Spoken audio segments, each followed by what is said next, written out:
Meu nome é André, sou professor na UFMT, em Sinop. Agradeço ao professor Luciano, presidente da SBZ e a SBZ pelo convite para participar do segundo workshop de nutrição de ruminantes e pela oportunidade, para apresentar o NS da Quero, um sistema de exigência nutricional que eu desenvolvi e estou aperfeiçoando com o meu grupo de pesquisa no UFMT nos últimos 15 anos. Eu vou, antes de abordar sobre o sistema nutricional em si, eu vou apresentar rapidamente alguns fundamentos, um breve histórico, e as minhas motivações para desenvolver um sistema de exigência nutricional independente. Depois eu abordarei sobre os submodelos que nós desenvolvemos. Em função do tempo, não poderia abordar todos os submodelos, então vou me concentrar nos submodelos de consumo, para vacas, de leite, exigência de energia, exigência de proteína e de minerais, que foi o modelo mais recente, com cálcio e fósforo. Depois eu apliquei para este modelo de fatorial para os demais minerais. E por fim, eu vou apresentar uma tabela de exigência para vacas de leite, que eu publiquei a primeira versão em 2019 e vim atualizando, está na quinta versão. Bom, o que é um sistema de exigência nutricional? Como qualquer modelo científico, que é traduzido em modelos conceituais, em métodos e equações, em que buscamos compreender, prever e intervir em fenômenos da natureza. Especificamente, no nosso caso, duas grandes áreas. Uma é o que nós chamamos de exigências, de energia e nutrientes dos animais para atender a um determinado desempenho esperado. E, por outro lado, a gente prevê a habilidade dos alimentos em atender essas exigências.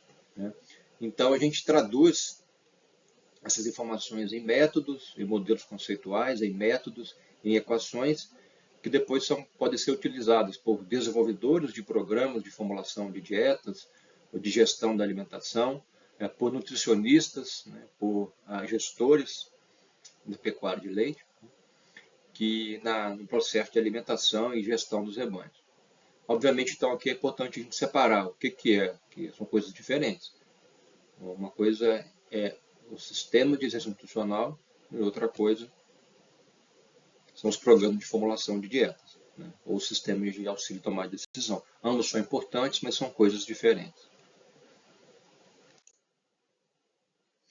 Como o modelo de exigência nutricional também é formado por modelos matemáticos e, naturalmente, com a presença inevitável do erro, sempre que possível, é necessário avaliar a adequação dos modelos de forma comparada com um conjunto de dados independentes e, preferencialmente, por grupos de pesquisas independentes, para permitir maior liberdade intelectual para a sua adoção. A história e a evolução do sistema de exigência nutricional é muito rica, e muito extensa, e repleta de que a gente pode denominar de construtores de edificações, e não apenas fabricantes de tijolos, ou seja, pessoas que não apenas geraram dados, mas transformaram dados em ciência. E existem alguns marcos históricos que são verdadeiras edificações na ciência, e que convém destacar aqui alguns deles.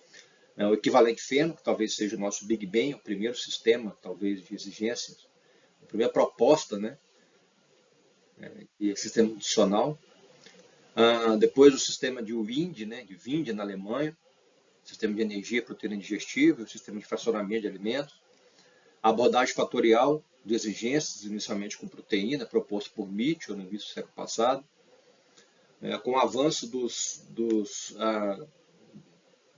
conceitos de bioenergética e das técnicas principalmente de respirometria, permitiu avançar os conceitos de energia metabolizável, os conceitos de aplicação de energia metabolizável e energia líquida de lactação.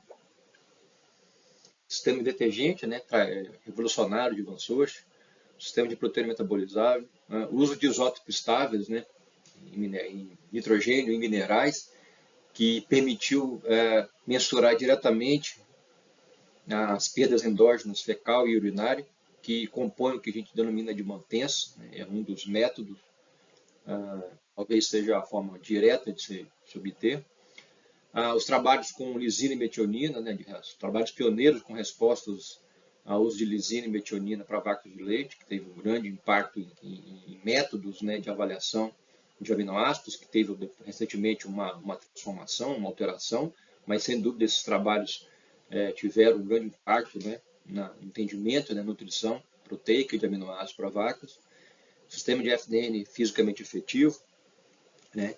E esses e outros marcos históricos, né, avanços conceituais e métodos, formam que os pilares, né, dos atuais sistemas de gestão nutricional para bovino de leite que existe, né?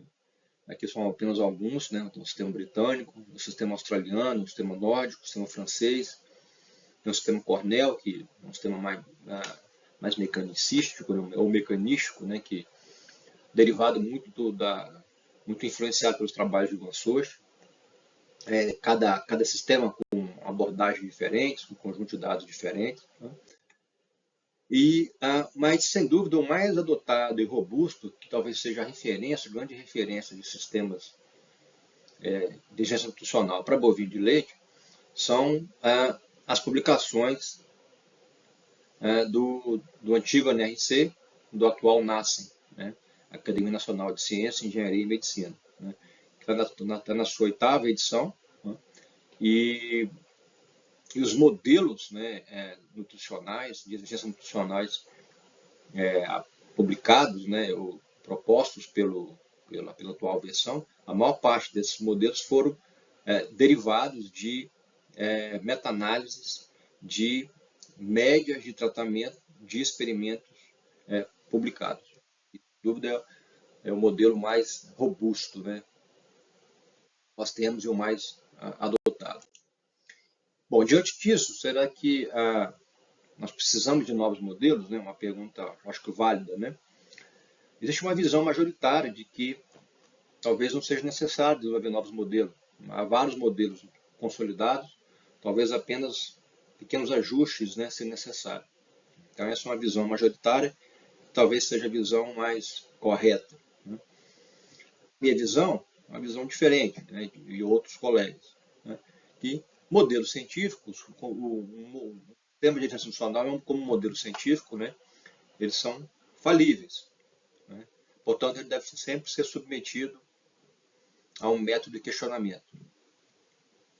Segundo, talvez a principal motivação minha para criar um sistema de gestão nutricional é a busca pela maior independência científica e intelectual. Então, em função disso, dessas motivações, há mais ou menos 15 anos, quando eu assumi a posição de professor na UFMT, eu comecei a trabalhar com o desenvolvimento de modelos, né, de exigências para bovino de leite, inicialmente com o consumo de matéria seca, com abordagem mais para dados nacionais, depois eu ampliei isso para dados globais, consumo de água, exigência de energia, de proteína, exigência de cálcio e fósforo, um método fatorial que eu recentemente publiquei, e depois eu apliquei para os demais minerais, né, que eu vou comentar a seguir, né, modelo de aditivos, né, e modelo de predição de metano entérico, né.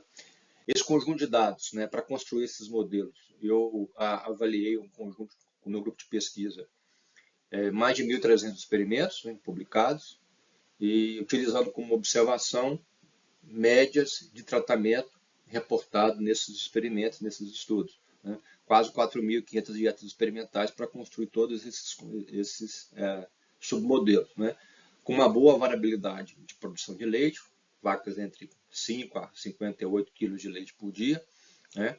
Então eu tentei criar um modelo que possa ser utilizado em diferentes sistemas de produção e grupos genéticos, mas a maior parte do conjunto de dados está concentrada em sistemas em confinamento com vacas e vacas da raça holandesa, né?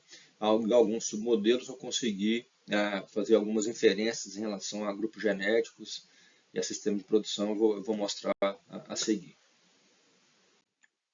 Esse conjunto de dados está publicado ou material suplementado dos artigos, né? Mas principalmente, tem feito isso já há algum tempo, publicar o conjunto de dados em repositórios específicos de dados de pesquisa, de acesso livre, para permitir que outros pesquisadores possam reanalisar os dados, né, e permitir com isso maior transparência, né, nas informações. Primeiro, do submodelo que eu abordo é a predição de consumo, que nós desenvolvemos. A predição de consumo tem diversas aplicações na nutrição e na alimentação dos rebanhos, especificamente na prever consumo é importante para calcular as exigências ou recomendações dietéticas de energia e nutrientes, que é uma razão entre a exigência absoluta de energia ou de nutrientes e o consumo de matéria seca. Então, estimar adequadamente o consumo é uma etapa importante para estimar as exigências dietéticas. A primeira equação de predição de consumo que a gente publicou foi em 2014, com dados nacionais, com médias de tratamento de 100 experimentos publicados. Essa equação é uma equação parametrizada do modelo adotado utilizando a produção de leite corrigido para 4 de gordura, peso metabólico e um ajustamento para dias de lactação. A gente conseguiu ter uma discreta melhora na qualidade da predição em relação ao modelo do NRC, adotado pelo NRC 2001.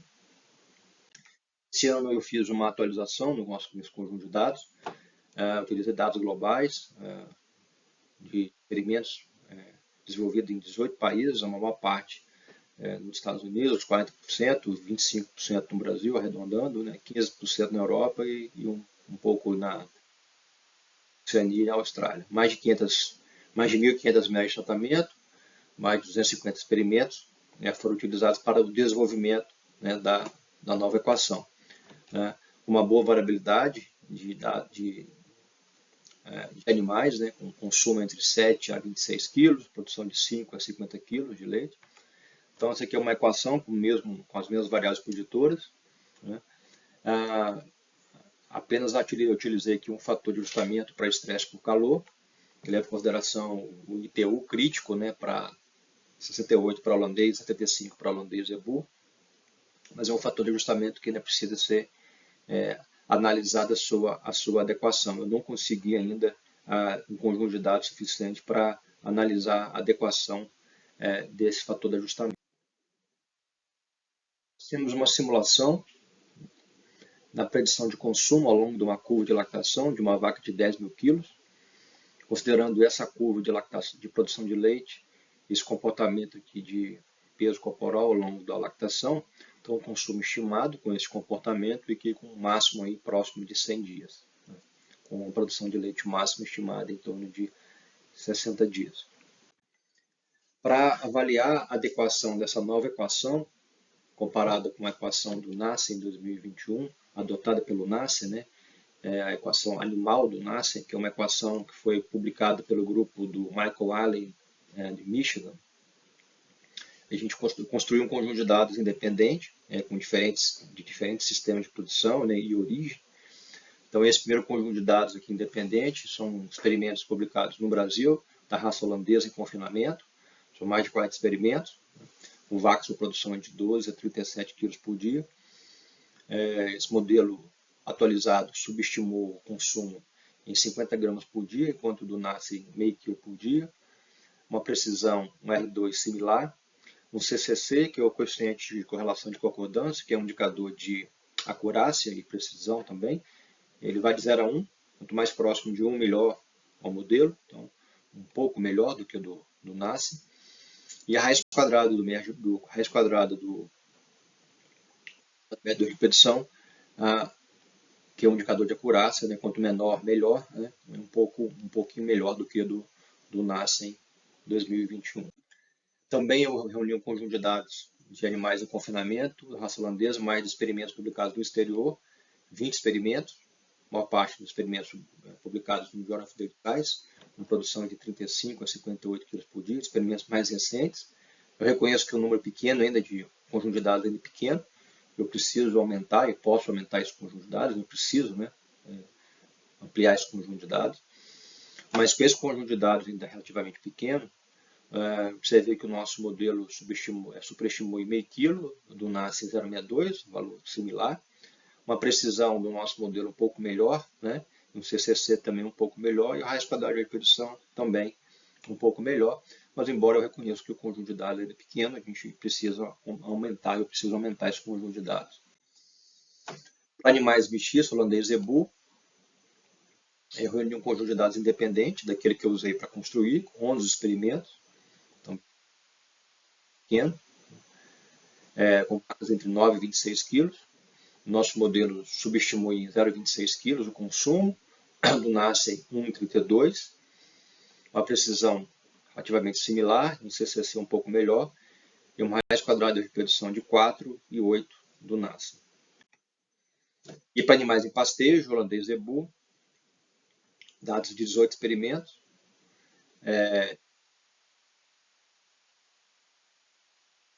o modelo do NASS superestimou em 2,26 kg por dia, né, um problema aqui de erro sistemático aqui, um viés aqui constante, de 2,26 kg por dia. O nosso 0,14, um R2 uma precisão baixa, o nosso também uma precisão também baixa, um CCC nosso um pouco melhor, né, e uma raiz quadrada de repetição de 15 e 25. Né.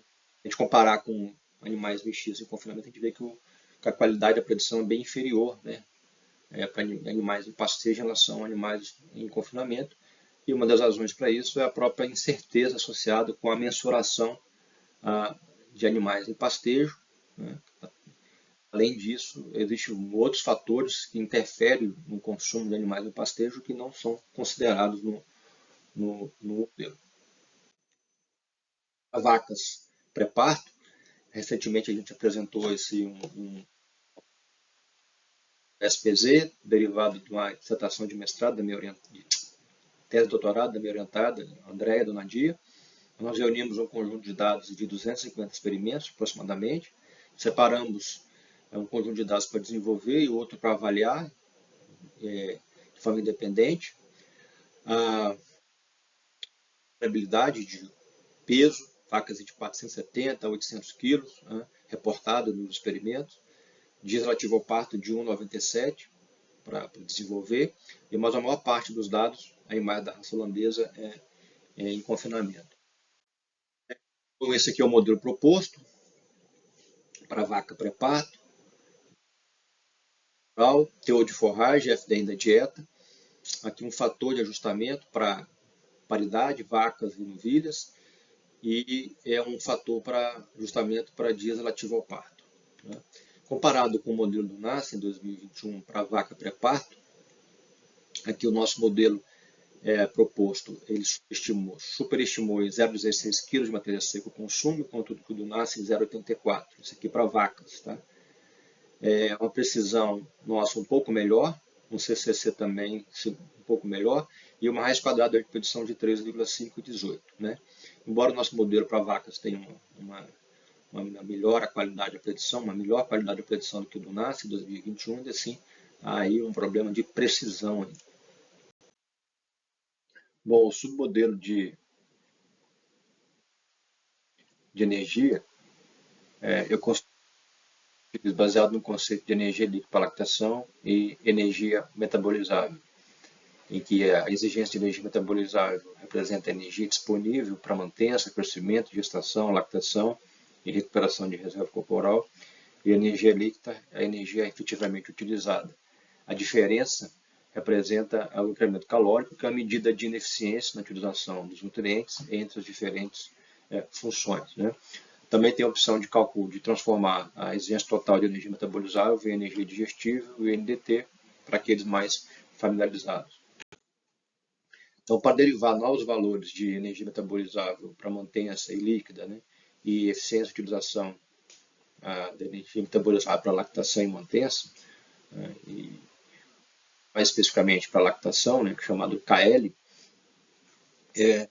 tem uma abordagem baseada no mecanismo de regulação de longo prazo e na primeira lei, né, na lei da conservação de energia, em que o consumo de energia metabolizável é igual a energia metabolizável para mantença e energia metabolizável para balanço zero.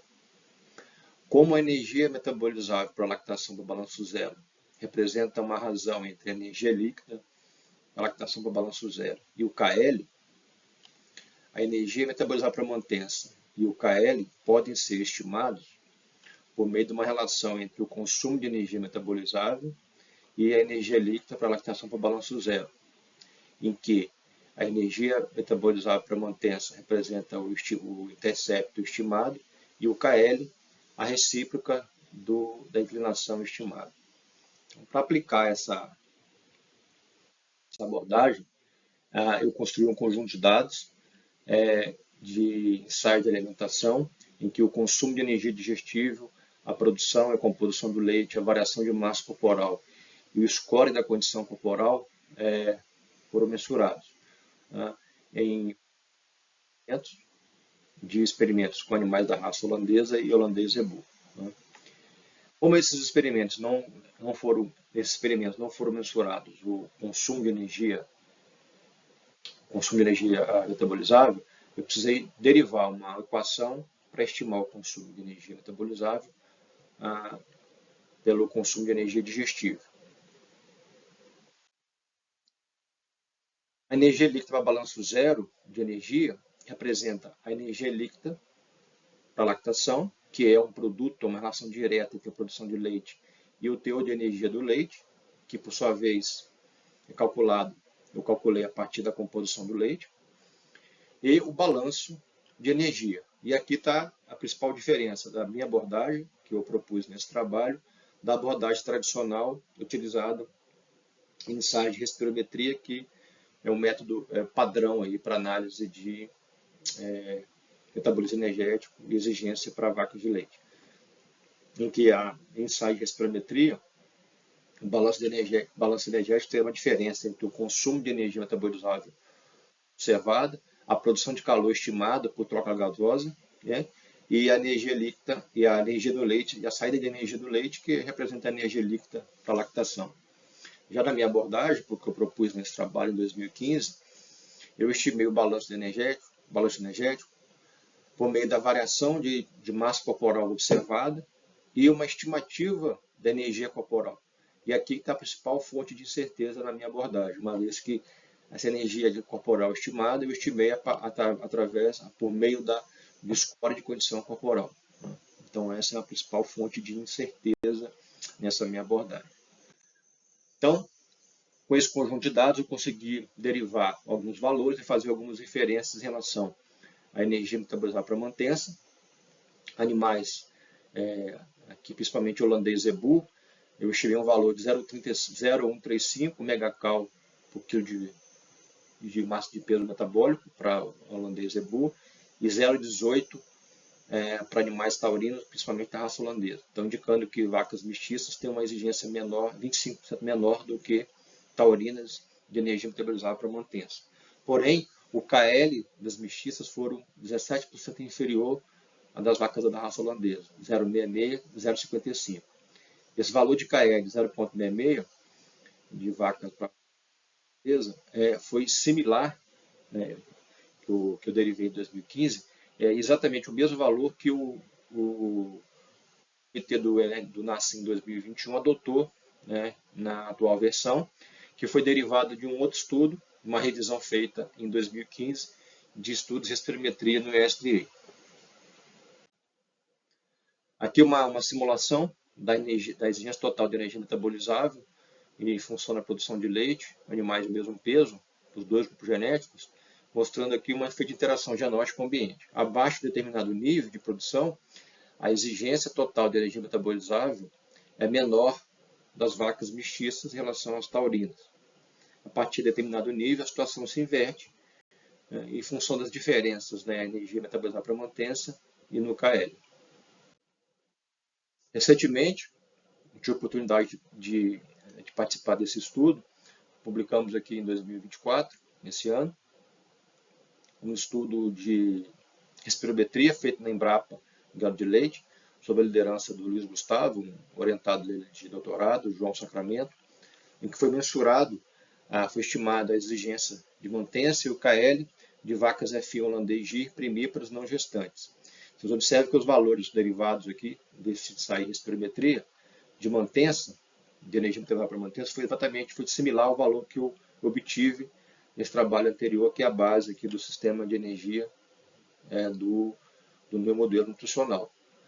Porém, o valor de KL 0,67, que foi observado nesse trabalho de espirometria, foi maior do que o valor que eu obtive. Então, mostrando que provavelmente esse valor de 0,55, que eu utilizei, que eu mensurei e derivei para vacas mestiças, ele precisa ser futuramente confirmado. O submodelo de energia líquida para gestação, eu construí a partir de um modelo exponencial de retenção de energia do útero gravídico, utilizando dados de 4 experimentos, médias, né, de valores reportados em 4 experimentos publicados, uma eficiência média de 0,13 e o peso de nascimento de 40 quilos dos bezerros, né, que foi utilizado também no ajuste do peso do nascimento. Aqui está o sumário das equações do submodelo de exercício de energia, dessa atual versão do nosso modelo nutricional. Então, energia líquida de lactação para mantença, lactação, gestação, crescimento, recuperação e energia disponível para mobilizada, né, da reserva corporal e as eficiências de utilização. A energia líquida, exercício de energia para crescimento, eu utilizei uma equação externa para estimar o teor de gordura e proteína na massa corporal, no trabalho de uma equação de Gibbs e Ivics, que foi um estudo onde foi construída essa equação com base em mensurações em abates, né, de vacas da raça holandesa. O que está a aplicação desse modelo em comparação com o modelo do NASS em 2021 para uma vaca de 700 quilos de alta produção, de 50 kg de leite, para balanço zero de energia, a exigência total de energia metabolizada foi de 5,5% superior do meu modelo em relação ao modelo do NASS, né? E isso que aconteceu em função do maior valor de mantença que eu utilizei no meu modelo em relação ao do NASS. No meu modelo aqui, no modelo atual, a exigência líquida para mantença é 0,120 megacal por quilo de peso metabólico, enquanto que no NASS 0,100. Né? Uma vez que o KL é o mesmo valor, foi o mesmo valor dos dois modelos. Vacas mestiças, holandês Zebu, vaca de 15 quilos, apesar da menor mantença do meu modelo em relação ao do NASS, em função do menor KL, fez com que a exigência total de energia metabolizável fosse em torno de 4,5% superior ao modelo do NASS. Em termos de NDT, para quem prefere trabalhar com NDT, aproximadamente 72, 69, 63 e 60%. Alguém poderia perguntar qual é o modelo mais adequado, né? O nosso modelo ou o modelo do NASS para estimar a exigência de energia? Talvez a única forma ou a melhor forma de responder essa pergunta é comparando esses valores estimados com valores observados em ensaios de dose e resposta de longa duração, preferencialmente feito por grupos de pesquisas independentes. Né? Também estou construindo um modelo para estimar o valor energético da dieta. Então, a energia metabolizável da dieta é estimada através da energia digestiva aparente da dieta, uma equação que eu publiquei em 2015, nesse trabalho de 2015. E a energia líquida, energia de lactação da dieta, então, é estimada através da energia metabolizável da dieta e a eficiência de utilização, que depende do grupo genético. Né? A digestiva aparente da dieta pode ser estimada através da digestibilidade de cada um dos componentes da dieta, e existem vários modelos, né, de boa qualidade disponíveis na literatura para predizer a digestibilidade de cada componente. Eu estou desenvolvendo ainda um submodelo para isso. Né? Se esse submodelo tiver um desempenho melhor do que os modelos vigentes, eu vou utilizar para estimar a digestibilidade de cada componente. Caso contrário, a gente vai adotar aí algum modelo já disponível. O modelo de exigência de proteína, nós construímos com base na abordagem. A gente separa então as exigências por mantença, né, que é uma aproximação, lactação, gestação e crescimento. A mantença é formada pela excreção endógena fecal urinária, o principal componente, né, e a descamação de pele e pelos, que é insignificante. Tem várias técnicas para ser utilizada, o uso de isótopos, que é a medida direta, que permite, né, a obtenção direta, forma direta por meio de análise de balanço de nitrogênio, que foi a técnica que nós utilizamos, né, para derivar valores de perda endógena fecal urinária do nosso modelo. A exigência de proteína líquida para lactação é uma medida direta de fácil obtenção, é a produção de leite, o teor de proteína verdadeira do leite. A exigência de gestação é o acréscimo de proteína do útero gravídico, né? Nós calculamos a primeira derivada da equação de acúmulo de proteína ajustada por Bell, o trabalho de Bell, que é o único trabalho que a gente conhece, que eu conheço, que é o mais importante de acréscimo de proteína, energia e minerais ultragravíticos de vacas de leite. Existem outros, mas esse talvez seja o mais importante. E a exigência de crescimento, de proteína para crescimento, é o crescimento de massa corporal e o teor de proteína, né, a composição de proteína no crescimento. E utilizei a equação de Gibbs e Ivics, que estima o teor de proteína na massa corporal de vacas da raça holandesa. E a exigência de proteína metabolizável representa a razão entre as exigências de proteína líquida e as suas respectivas eficiências de utilização.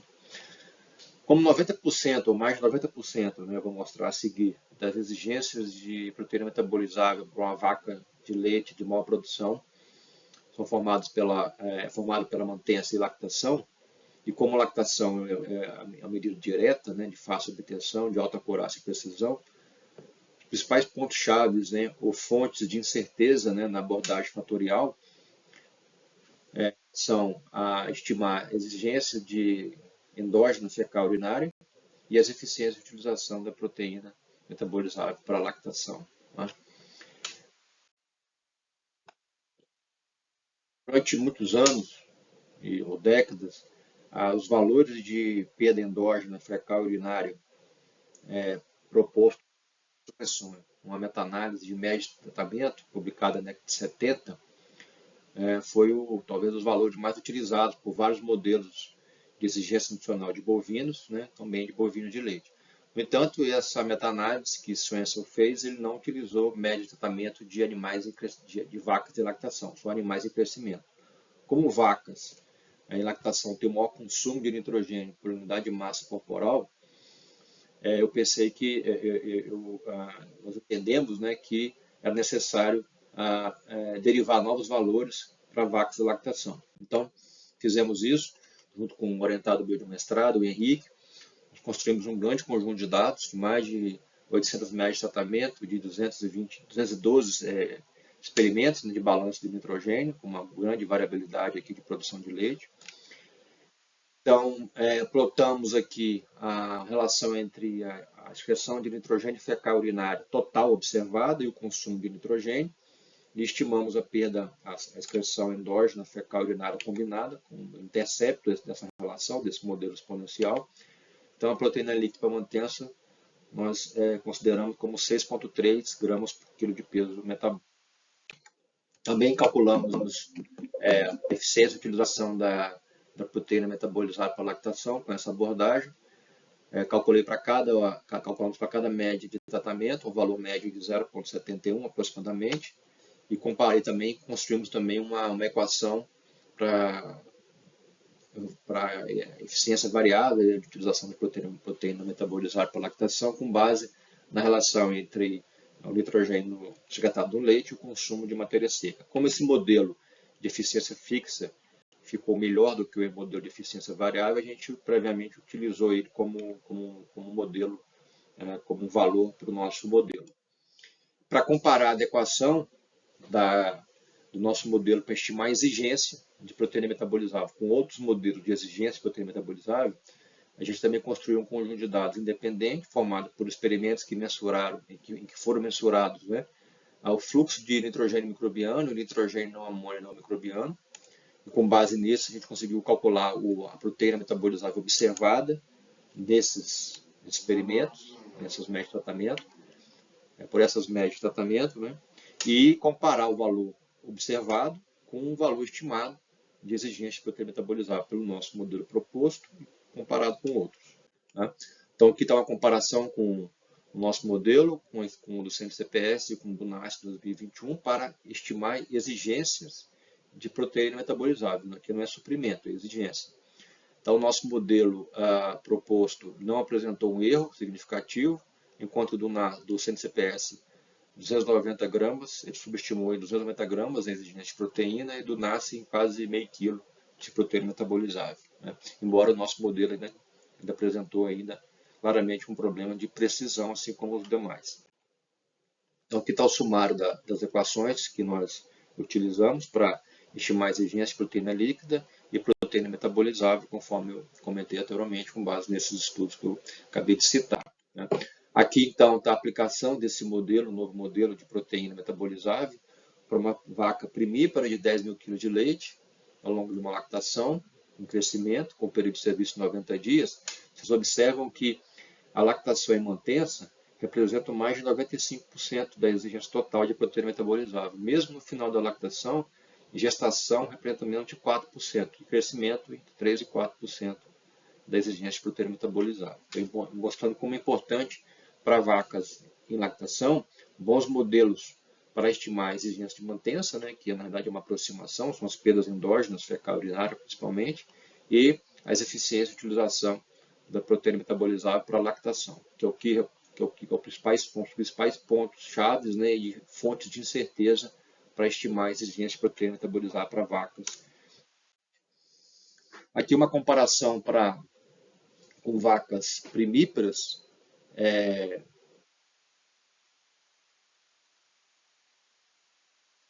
novilhas pré-parto gestante, novilhas com 200 dias de gestação, 550 kg de peso em crescimento, em 3 modelos, né? O nosso modelo aqui estimou aqui uma exigência de 1.172 gramas de proteína metabolizável, do NASC é 875, e do modelo aqui do grupo lá de Viçosa, do Marcos, publicou esse trabalho agora em 2023 para novilhas, modelo de exigência de proteína para vaca gestante, né, vaca girolando.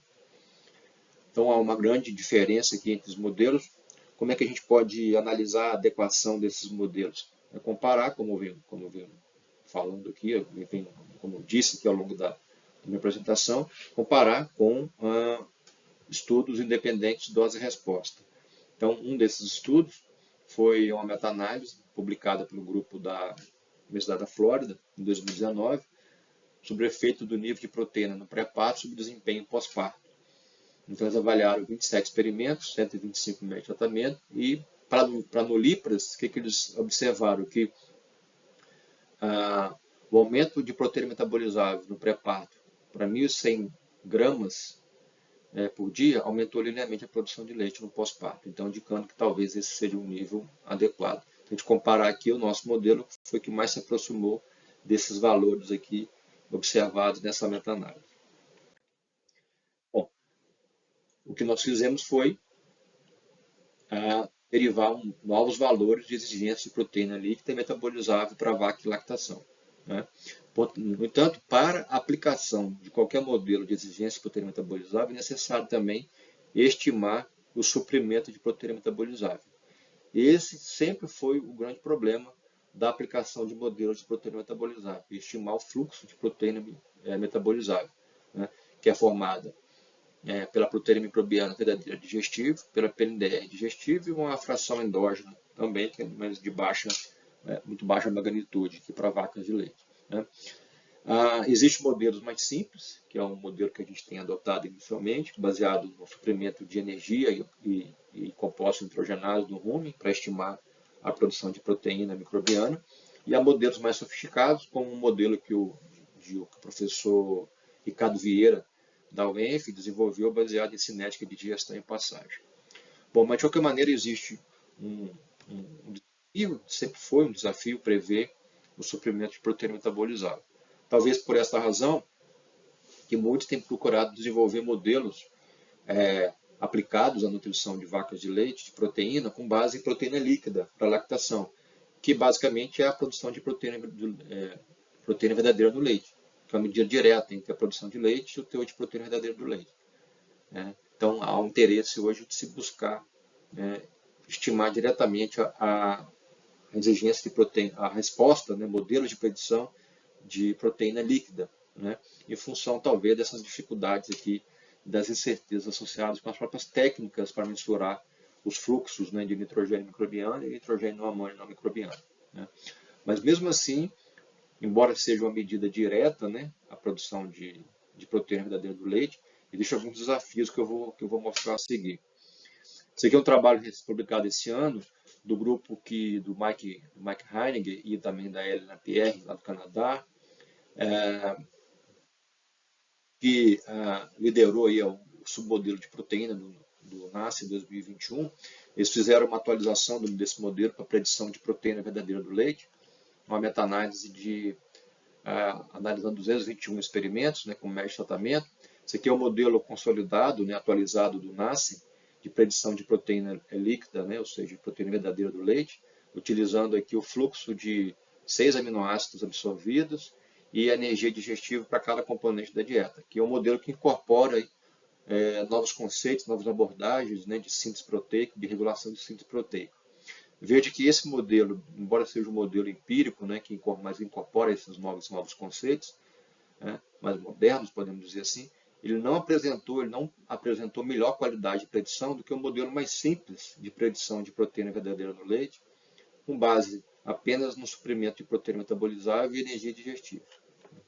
Similarmente, esse mesmo grupo, em um outro de predição de proteína verdadeira do leite, mas agora utilizando como variável preditora a eficiência na utilização de proteína e aminoácidos. E aqui, eles avaliaram vários modelos, mas aqui eu separei dois. Um é um modelo que leva em consideração a eficiência variável para cada aminoácido, uma vez porque cada aminoácido essencial tem uma eficiência diferente, né, para a lactação, para a produção de proteína do leite, e um modelo de eficiência geral para a proteína metabolizada. Vocês observam que os modelos de eficiência geral de proteína metabolizada teve o mesmo desempenho do que os modelos de eficiência variável para cada aminoácido, né? O que isso nos indica? Pode nos indicar, né, que, embora que esses avanços conceituais que ocorreram com relação ao uso de proteína e aminoácidos não permitiram ainda construir modelos, traduzir em modelos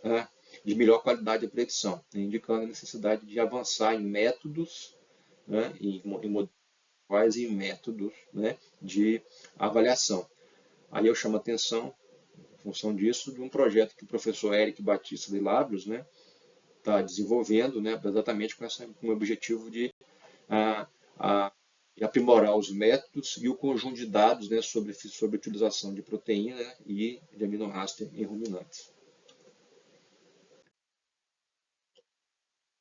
Minerais, eu também construí um modelo de exigência, novo modelo de exigência com base no método fatorial e com o meu grupo de pesquisa. Esse é o modelo mais recente. Eu fiz inicialmente para cálcio e fósforo, depois eu apliquei nós publicamos esse trabalho, depois eu fiz para os demais macrominerais e para 4 microminerais, zinco, cobre, manganês e selênio, né? Esses demais minerais, o trabalho não está publicado, está em submissão, né? Mas eu vou apresentar aqui os fundamentos, né, e alguns resultados. Então, na abordagem fatorial, as exigências são separadas, né, por funções: a mantença, né, que representa as perdas endógenas fecal e urinária; a lactação, que representa a produção de leite, né, e a secreção de mineral no leite. Então, é um produto que é a produção de leite e o teor do mineral do leite, né, que varia principalmente de acordo com o grupo genético. Alguns minerais têm variação entre Jesse e holandês, por exemplo. Então, basta criar um conjunto de dados de minerais robusto para poder a gente estimar a exigência para lactação. Eu construí um conjunto de dados para isso, né, para esse novo modelo. A gestação representa a deposição de mineral na massa do útero gravídico, né? Esse trabalho de House e Bell talvez seja o único que eu conheço que mensurou isso aqui. Então, para o meu modelo aqui atual, eu utilizei os acréscimos de mineral no útero gravídico, né, para estimar a exigência líquida dentro da gestação. E para crescimento também representa aí a deposição de mineral na massa corporal. Então, o somatório dessas 4 funções aqui representa a energia líquida, a exigência líquida, perdão, de minerais ou absorvida. E para transformar para a exigência dietética, a gente divide a exigência líquida total, né, pelo coeficiente de absorção, que é um índice convencional, que é a razão entre o consumo, a expressão total fecal, né, e somada aqui a perda endógena em relação ao consumo. E um termo que a gente propôs nesse trabalho em 2004, com a participação da minha orientada de mestrado, a Suzy, esse termo aqui que é o coeficiente de metabolizabilidade, que incorpora também a perda endógena urinária, que também é uma aproximação do que também é chamada de coeficiente de retenção verdadeira, né? Que é uma razão entre o consumo, é uma razão entre o numerador, que é o consumo, a excreção fecal urinária, né? E a perda endógena fecal urinária, dividido pelo consumo, né? Então a gente calcula aqui o coeficiente metabolizável, coeficiente de metabolizabilidade da dieta de vários minerais para transformar a exigência líquida para dietética. Aqui, só para vocês observarem, né, assim como proteína, para uma vaca aqui, uma vaca de baixa produção de leite, né, de 10 quilos, em crescimento, né, primípara e gestante, né, assumindo aqui uma vaca ainda uma gestação bem avançada, mesmo assim, mais de 80% das exigências líquidas de mineral é formada por lactação e mantença. Né, o cálcio e fósforo aqui, em torno de 80%. Vamos pegar aqui os microminerais, zinco, cobre, manganês e selênio, que é no meu modelo fatorial, 90%, 95% da exigência líquida é formada por lactação e mantença. Por isso é importante a gente criar modelos adequados para estimar a exigência, as perdas endógenas fecal urinária de minerais e o coeficiente de absorção verdadeiro ou metabolizabilidade para a vaca de lactação. Então, para derivar novos valores de exigência líquida para mantença, esse trabalho foi publicado agora recentemente, o que a gente utilizou? Utilizou o método de análise de balanço de minerais. Né? Então, nós plotamos aqui a excreção total fecal urinária, observada em vários experimentos, né, reportados na média de tratamento, e o consumo do mineral. Né? Então, um modelo não linear, modelo exponencial, cujo intercepto representa a excreção combinada endógena fecal e urinária. Né? Então, a gente construímos um conjunto de dados, né, de balanço de mineral para poder estimar a excreção endógena fecal urinária de cálcio e fósforo. Depois calculamos para cada observação dessa o coeficiente de metabolizibilidade. Então, para isso, a gente construiu um conjunto de dados de balanço de mineral, de cálcio e fósforo. Nesses ensaios, nesses experimentos, eles não mensuraram a expressão endógena fecal urinária, e sim o consumo total e a expressão total fecal urinária, a partir desses valores reportados de médio tratamento, que a gente derivou, estimou as perdas endógenas, né, com base nesse modelo aqui, nessa abordagem que nós apresentamos nesse trabalho. Então, nós estimamos então a perda endógena fecal de cálcio, de fósforo e cálcio, para vaca de lactação, e calculamos também, com base nisso, com base nessa perda endógena fecal, o coeficiente de metabolizibilidade, né, que não consegui encontrar efeito de interação com o nível de forragem e FDN da dieta, então utilizei um valor fixo, tanto para cálcio, quanto para fósforo, quanto para cálcio, né, para transformar a exigência líquida em dietética. Também construí um conjunto de dados de cálcio e fósforo no leite, né, separado para grupo genético, holandês e Jessen. Como já é esperado, o Jessen é um valor maior de cálcio e fósforo no leite. Então, esse valor que foi utilizado, esses valores foram utilizados aqui, utilizei para calcular a exigência de cálcio e fósforo líquido, né, para lactação para esses dois grupos genéticos. Aqui uma comparação do modelo de fósforo em relação ao nosso modelo, em relação ao modelo do NACE, que foi liderado pelo Bill Wise, né, professor aposentado de Ohio, que é um grande especialista e trabalhou por décadas com minerais e vitaminas.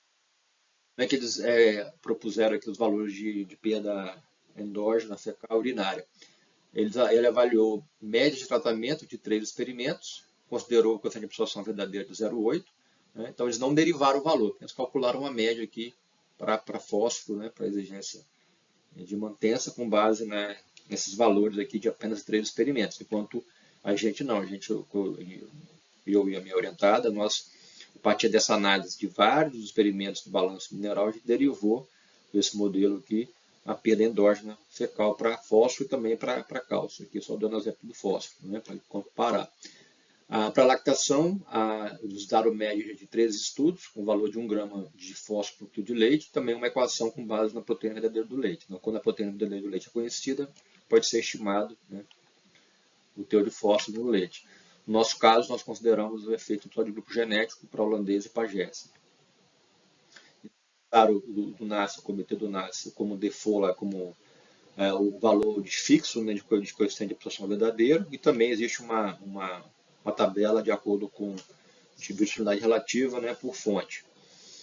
No nosso caso, usamos valores fixos, 0,69, né, e para gestação e crescimento, gestação utilizei, assim como do NASCE, a equação de acúmulo de fósforo mineral de House e Bell, 93, e para crescimento a equação alométrica também adotada pelo NASCE. Então, tem uma diferença aqui, exatamente a mantença, a lactação e o coeficiente de metabolização.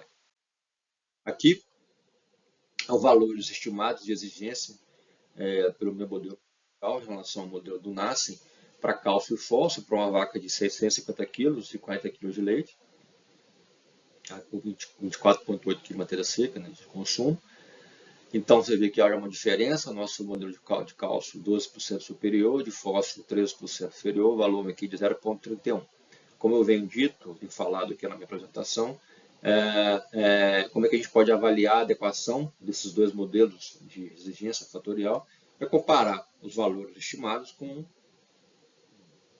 estudos independentes de dose e resposta. Então, para macrominerais, tem algumas informações de dose e resposta que nos permite fazer esse tipo de avaliação. Então, para o caso de fósforo, que eu reuni 4 estudos independentes, né, que foram avaliados o efeito do nível de fósforo sobre a produção de leite e desempenho produtivo aí com vacas aí, em torno de 40 kg de leite.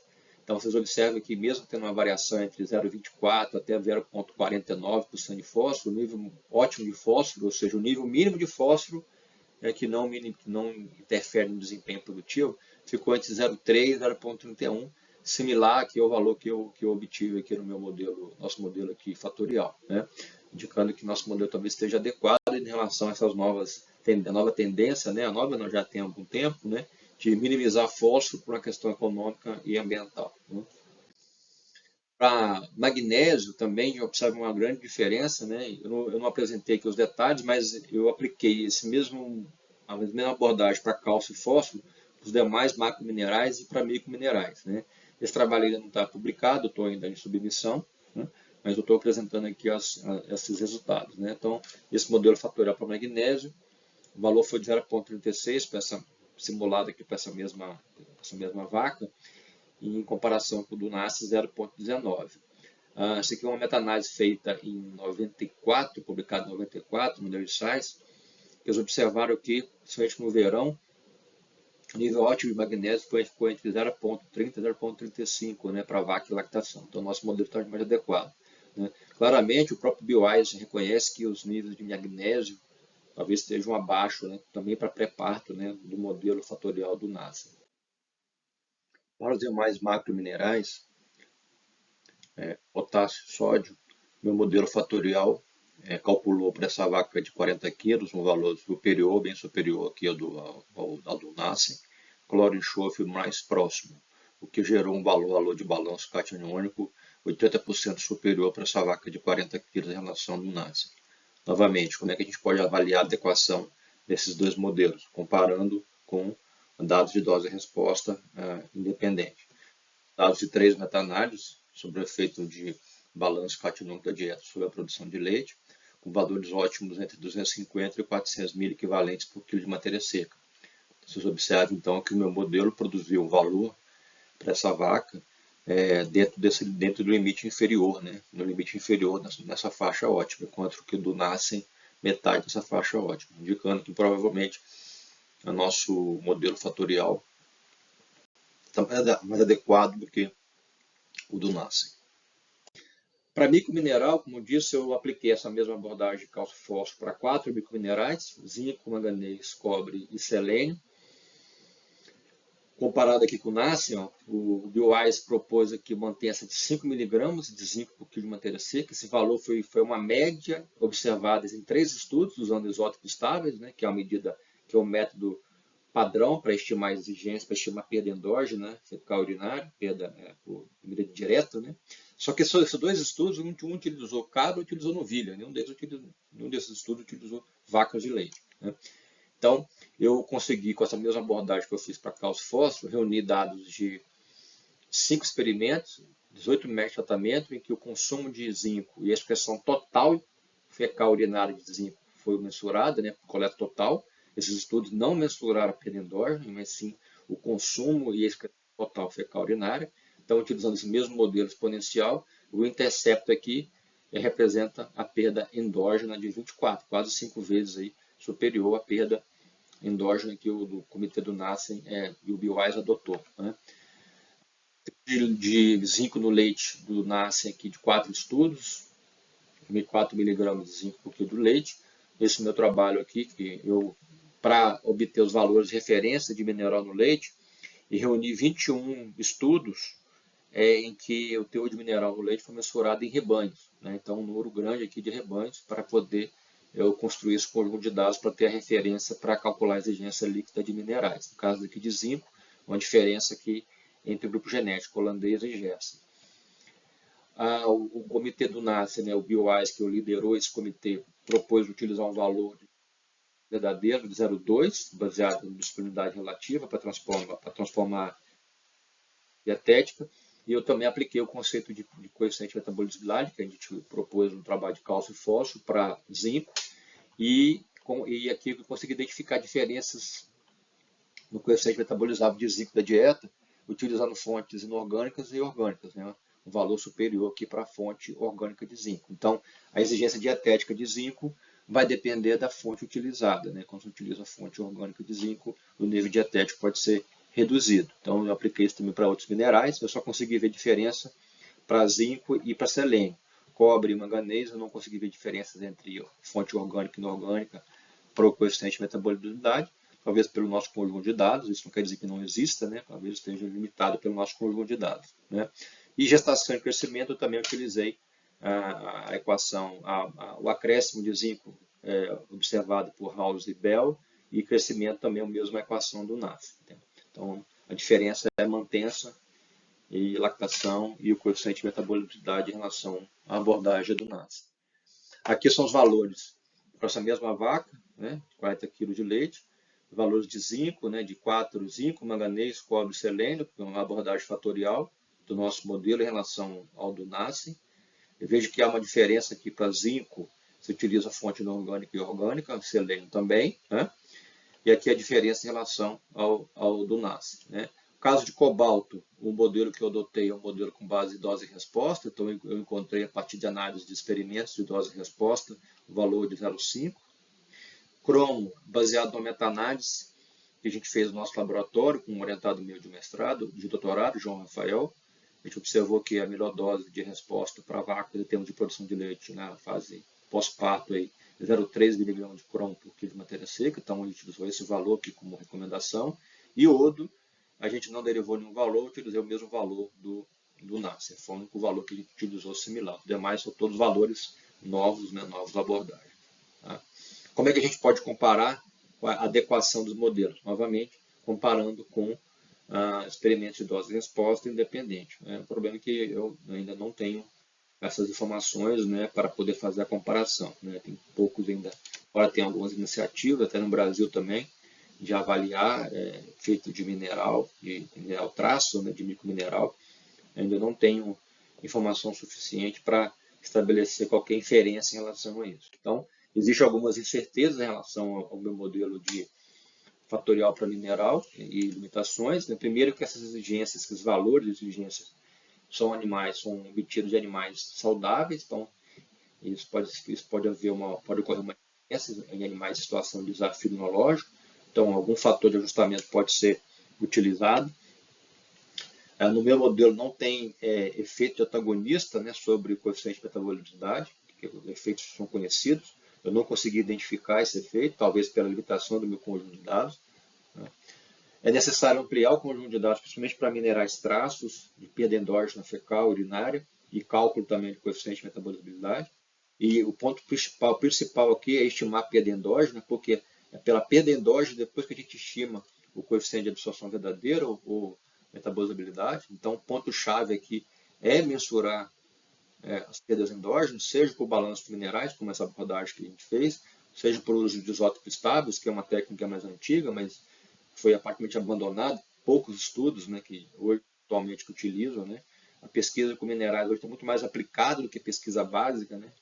Esse é um problema, né? Poucos pesquisadores trabalham com pesquisa básica com minerais, estão muito mais interessados em pesquisas aplicadas, ok?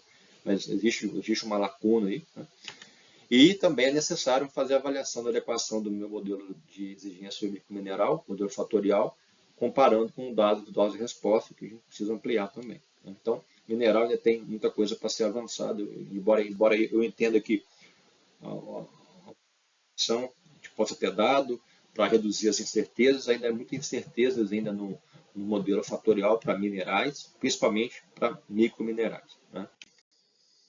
Bom, por fim, quem quiser utilizar as equações, calcular as exigências, eu publiquei a primeira tabela de exigência do nosso modelo em 2019, publiquei, está disponível gratuitamente na plataforma Mendeley. Atualizei recentemente agora em 2024, quinta versão, para vaca lactação e vaca seca também, tá? Então, com base nas informações de entrada do animal, sistema de produção, pode calcular aqui, estimar o consumo de matéria seca, consumo de água, né? A gente também tem um modelo que a gente publicou para consumo de água, exigência de energia, proteína, né? Aqui com gráfico com distribuição para cada função, a contribuição de cada função. Também de minerais, macro e minerais, nesse novo modelo fatorial, também com a contribuição de com gráfico aqui, com a participação de cada componente, né? E também as emissões de metano entérico, o modelo que a gente publicou, e expressão de nitrogênio e fósforo com base também nesse modelo que eu acabei de apresentar, ok? Também vocês podem ter a opção de utilizar as equações nas suas planilhas, o programa de formulação, etc. Talvez seja até melhor do que usar a própria planilha aqui, a própria tabela de cálculo de exigência. Aí eu preciso agradecer, né, não posso deixar de agradecer a toda a minha equipe, né, de estudantes de mestrado e doutorado que trabalhou comigo durante esses 15 anos, né, a tal equipe também de estudantes de graduação e as entidades de apoio, né, que foram fundamentais para a gente conseguir e continuar trabalhando nessa linha de pesquisa, tá? Eu agradeço a SBZ pelo convite, né, estarei à disposição para o debate, né, e destaco aqui, né, reforço o pedido, né, que todo mundo possa ser sócio da SBZ. A SBZ é um patrimônio nacional, né, que precisa ser preservado.